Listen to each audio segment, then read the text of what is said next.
नमस्कार, श्री स्वामी समर्थ. आज मी बनवते गोडा मसाला. गोडा मसाला मसाले भात, विविध प्रकारच्या उसळी आणि आपली रोजची जी आमटी असते त्यामध्ये छोटा एक चमचा टाकला ना तरी खूप छान लागते. चला तर मग सुरुवात करूया गोडा मसाला बनवायला. गोडा मसाला बनवण्यासाठी मी इथे धणे घेतलेले आहेत पाऊण किलो.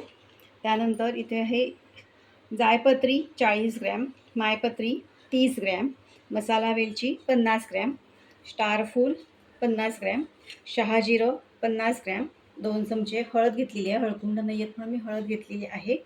त्यानंतर नागकेश्वर घेतलेले आहेत इथे 30 ग्रॅम आणि त्रिफळा आहे 20 ग्रॅम. त्यानंतर लवंग आहेत 30 ग्रॅम, दालचिनी 50 ग्रॅम, तीळ घेतलेले आहेत सफेद तीळ 100 ग्रॅम. त्यानंतर साधं जिरं आहे 30 ग्रॅम, तमालपत्र 10 ग्रॅम, त्यानंतर खोबरं आहे 100 ग्रॅम आणि काळी मिरी आहे 30 ग्रॅम. सगळ्यात पहिले मी धणे आधी भाजून घेते. तर कढई माझी मोठी आहे त्यामुळे पाऊण किलो धणे मी सगळे यामध्ये घातलेले आहेत. जर छोटी कढई असेल तर मग 2 बॅचमध्ये 3 बॅचमध्ये भाजून घ्या. तर धणे मंद गॅसवर छान भाजून घेते. मंद गॅसवर धणे मी छान भाजून घेतले. आता हे काढून घेते.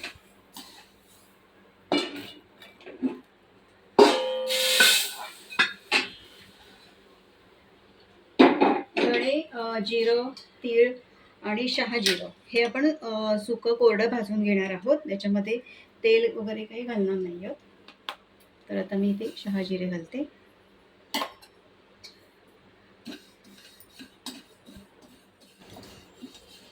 शहाजिरं सुद्धा छान भाजून घेतलेलं आहे. हे सुद्धा मी धण्यामध्येच घालते.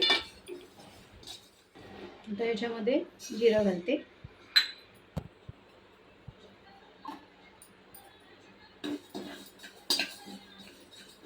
आणि जिरं सुद्धा छान भाजून घेते. जिरं पण छान भाजून झालेलं आहे. हे पण काढून घेते. याच्यामध्ये तीळ भाजून घेते. हे बघा तीळ सुद्धा छान भाजून झालेले आहेत. आता मी हे वेगळे काढून घेणार आहे तीळ. आता याच्यामध्ये मी थोडंसं तेल घालून घेतलेलं आहे आणि ह्याच्यामध्ये आता मसाला वेलची आणि स्टार फूल हे दोन्ही एकत्र भाजून घेते.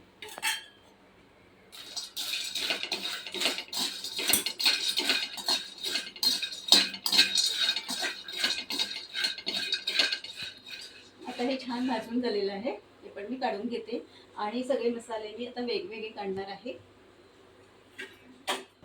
परत थोडंसं तेल घालून घेतलं आणि आता ह्याच्यामध्ये जायपत्री आणि मायपत्री हे दोन्ही एकत्र भाजून घेते.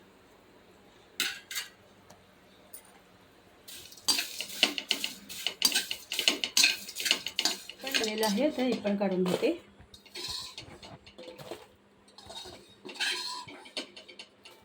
आता पुन्हा थोडंसं तेल घालून घेते. त्याच्यामध्ये नागकेश्वर, त्रिफळा, लवंगा आणि काळी मिरी हे एकत्र भाजून घेते.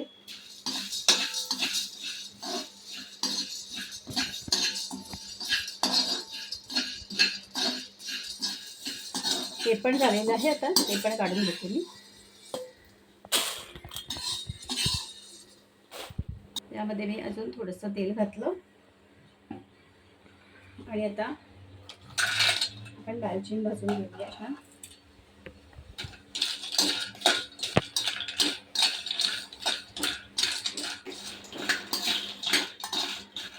आता दालचिनी सुद्धा छान भाजून झालेली आहे. काढून घेते.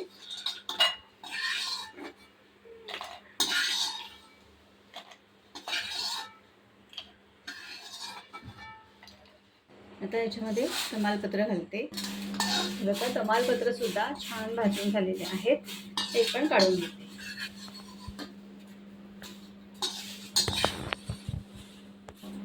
आता याच्यामध्ये खोबरं घालून घेते. खोबरं पण छान असं खरपूस भाजून घेतलेलं आहे. काढून घेते.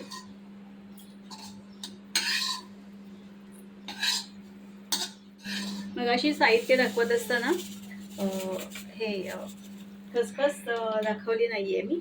आणि एक हिंगाचा खडासुद्धा घेतलेला आहे, ते पण सांगायचं राहिलं. तर खसखस आधी भाजून घेऊया.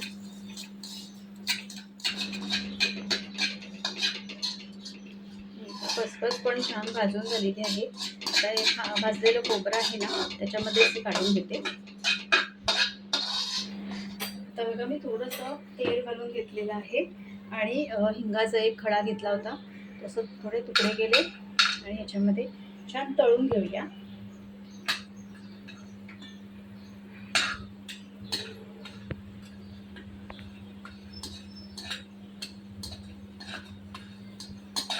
हिंग छान तळून घेतलेलं आहे, काढून घेतो. साहित्य भाजून झालेलं आहे. आता हे मिक्सरला छान बारीक करून घेऊ. हे बघा, धणे, जिरं आणि शहाजिरं हे एकत्र भाजून ठेवलं होतं, ते आता आपण आधी दळून घेऊया. हे धणे, जिरं आणि शहाजिरं याची पावडर करून घेतलेली आहे. आता बाकीचे मसाले करूया.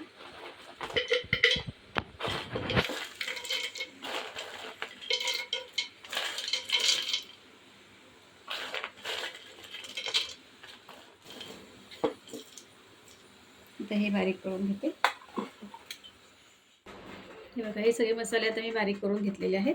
आता तमालपत्र बारीक करते.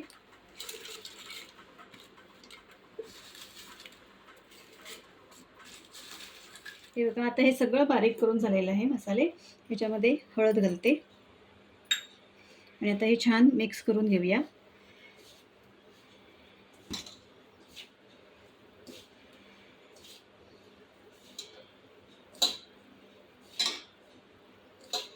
हे बघा, मी तर हे सगळं मिक्स करून घेतलेलं आहे. आता पुन्हा एकदा सगळं हे थोडं थोडं करून मिक्सरला लावून घेते. सगळा मसाला मी पुन्हा एकदा मिक्सरमधून छान काढून घेतला.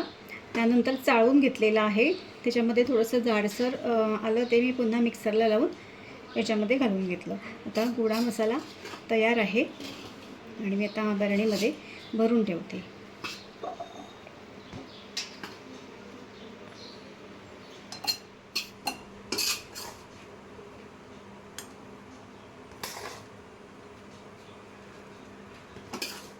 गोडा मसाला तयार आहे आणि आपल्या रुटीनमधून जर आपण थोडासा वेळ काढून असे मसाले बनवून ठेवले तर वर्षभराची काळजी मिळते. तर आजचा व्हिडिओ तुम्हाला कसा वाटला हे कमेंट्समध्ये मला नक्की सांगा. व्हिडिओ आवडला असेल तर लाईक करा, शेअर करा. चॅनलवर नवीन असाल तर सबस्क्राईब करायला विसरू नका. बाजूला जे बेल आयकॉन आहे ते सुद्धा क्लिक करा. धन्यवाद.